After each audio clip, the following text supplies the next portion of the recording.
পথস্থ যে ইসলামের পথগুলো দেখাই দিব। তাই আলহামদুলিল্লাহ আমরা এমন একটা অলির দরবার পেয়েছি, গাউসুল আজম মাইজভান্ডারী। এই গাউসুল আজম মাইজভান্ডারী আমাদেরকে কি শিখাইছে, ইসলাম কিভাবে চলতে হবে, ইসলামের কি কোন পথে চাইলে আমরা জান্নাত পাবো, ইসলামের কোন পথে চাইলে আমরা সঠিক পথে যাইতে পারবো। এই পথগুলো আমাদেরকে গাউসুল আজম মাইজভান্ডারীর দরবারে গিয়ে আমরা শিখিয়ে দিচ্ছি। আমাদের যে মুর্শিদ কেবলা মুজিবুল বাসান মাইজভান্ডারী, উনি আমাদেরকে এমন সবক দিয়েছে, আসলে আমরা পালন না করার কারণে মানুষে আমাদেরকে দোষারোপ করে।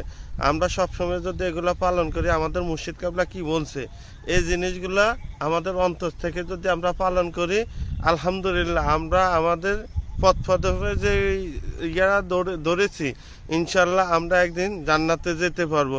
তাই আমি সকল আশিকানে মাইজভান্ডারীর দৃষ্টি আকর্ষণ করে বলছি, আপনারা এই দিক সেদিক না করে আমাদের মুর্শিদ কেবলা কি বলছে আপনারা ওই পথে এগিয়ে আসুন, ইনশাল্লাহ আপনারা সফল হতে পারবেন।